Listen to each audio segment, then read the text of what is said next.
Hello, and welcome. I hope you are doing very well. I decided to take it into my own hands finally and make a very in-depth notching guide for air because I don't see very many of them out there on YouTube, at least not ones that are as detailed as mine is going to be. My suggestion to you is to grab your pen and paper and pay very close attention. I'm going to be covering everything including how to properly notch Fox 3s, Fox 1s, and how both of these missiles actually track you, as it is very important to understand that in order to know how to properly defend them in any situation you're in. So first, let's talk about how these missiles actually track you. Both Fox 1s and Fox 3s track you through a pulse doppler radar. The only difference is that Fox 3s have their own radar on the nose of the missile, and Fox 1s require information from an aircraft radar to guide it in. Now, let's talk about how a pulse doppler radar actually works. So pulse doppler radar works by looking at the difference between your plane's speed and the speed of whatever it detects. It sends out signals and looks for a reflection, and it runs the returns of the signal you sent out through a filter, and anything moving at the exact same closure rate as you, like the ground below you, gets filtered out and it will not pop up on your radar display. This also means that if an enemy aircraft lines up perfectly sideways or perpendicular to your radar so that its closure rate is not changing even the slightest bit towards you or away from you, the radar can't tell the difference and it is unable to be seen. Now, yes, this is basically how notching works on paper, but you are a human and not a robot. Therefore, attempting to calculate a perfect 90-degree notch and maintain it perfectly the entire time a missile is traveling at you is not possible.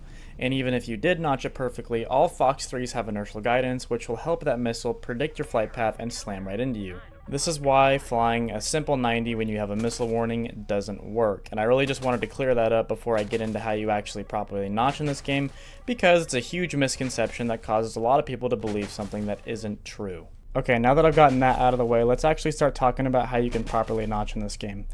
The first thing I want to cover in terms of notching, though, is the difference between notching at close range and further ranges. Notching at closer ranges is much more difficult than notching at further ranges because when you are closer to whatever radar is tracking you, the radar signals emitting from that radar are much more potent and stronger, which leads to much more of an effective track, whether it is the radar on a missile or an aircraft that is holding a Fox 1 at you. It is much easier to hold a lock on you when you are closer to it than further away, and that is the case with every single situation in the game. It is always much easier for a missile or an aircraft radar to hold a lock on you the closer you are, which can also lead to a higher probability of the Doppler filter on a Fox 3 remaining effective and hitting you regardless of whether or not you thought you turned away enough at a closer range. This also means that a stronger turn away from the missile will be required, as well as much more of a change in your direction of travel vertically to get out of the angle gate of inertial guidance to properly notch. Here's a bird's eye view diagram of what it should look like to notch Fox 3s, both head-on and rear aspect.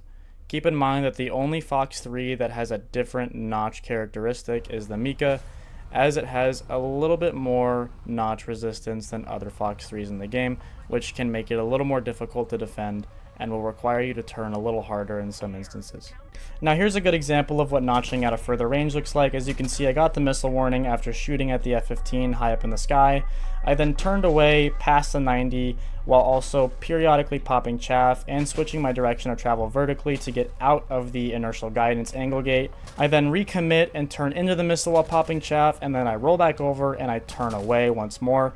And now this is more or less what notching should look like at a further range. Now, of course, I was notching extremely defensive here. You do not have to do as much as I was doing there, but that's more or less what it should look like at a further range. As you can see now, I'm recommitted into the fight. I shoot at an F-16 who's about 17 miles away in track while scan, and then I get a missile warning, which is expected as he had already shot at me previously, and I crank into the notch once more. As you can see, I'm trying to look for where that missile came from. I realized it was the F-16. Then, as you can see, I turn past the 90 at a decent notch angle. I switch my direction of travel vertically and recommit into the missile while popping chaff, and the missile loses track and I'm able to, go into whatever kind of fight I want to here. I see another F-16 as I kill the other F-16 on the deck. 2 miles away, I shoot a rear aspect 9M. I'm going extremely fast, so it'll be really easy for that 9M to connect. I then see a Eurofighter who's heading straight at me, and this is my example of what it means when I say it's much harder to notch at closer ranges than further ranges, because he did not have enough time to turn away, which led to him ultimately dying and losing the fight. Something that is extremely important to keep in mind, especially if you are newer to this concept or even if you're just trying to understand it better, is that you have to be okay with dying and learning through trial and error, as that is the only way that you can properly learn this in games, and it's the only way you can get better at it. Alright, now let's take a look at what close range notching looks like, as it's a little bit more difficult than notching at further ranges, therefore there's a little more to explain. First, I want to list off a couple of missiles that are probably going to give you the hardest time when it comes to notching them at close ranges, and that's going to be the R-27ER and the Mika EM, which are both very commonly seen at top tier. The R-27ER, although it is a Fox 1, it does have extremely good data link and inertial guidance capabilities, and also if you do notch somebody's radar, they can simply just relock you with HMD, and the ER will continue to track you. The Mika EM just has a little bit higher of a notch resistance compared to every other Fox 3 in the game, which means you have to turn a little bit extra in order to properly notch it, which sometimes can lead to you dying because you don't have enough time to turn those extra, sometimes 10 degrees. Here are some pretty good examples of executing proper close range notches. You can see behind me a Eurofighter who's on my SIG shoots an AMRAAM at me, which means I have to turn into it to properly notch it. It bites my chaff. Then a Rafale shoots a Mika at me, which means that I have to turn an extra amount away from that missile in order to properly notch it. I then change my direction and travel vertically, and the missile bites my chaff. But then I realize I'm in a pretty bad situation, as there's a Rafale behind me and also in front of me recommitting because he notched my AMRAAM. The Rafale under me though starts to chase the F-16 and get tunnel vision, which means I have a free shot with an AIM-9M. I shoot an AIM-9M at him, but I get shot at from the left, and it's a Mika. I'm already traveling away from it, which means I have to turn into it, and it bites my chaff as I hold the notch angle properly. The Rafale flared my 9M, which means I need to recommit and shoot at him again. I then am low to the ground enough to where I can start relying on multipathing, which I don't normally do, but I don't really have a choice at this point. He shoots at me again. I start turning in, and the missile completely loses track because of ground clutter. As I start recommitting here, I notice he's making himself extremely vulnerable, and he's made himself a free kill at this point. I shoot an AMRAAM at him, he shoots a Mika at me, which I easily multipath.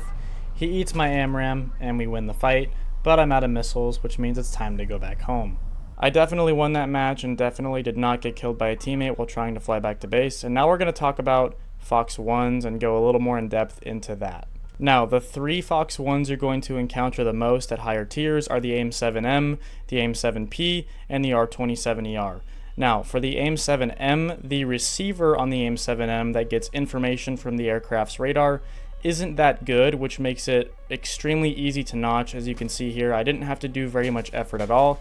All I did was fly a little past the 90 and hold my notch angle, and the AIM-7M went directly under me, and that's because when I did get to the correct notch angle, the AIM-7M dropped the lock, and it's not able to relock me because it does not have inertial guidance or any sort of capability to reacquire me, even if it dropped the lock initially.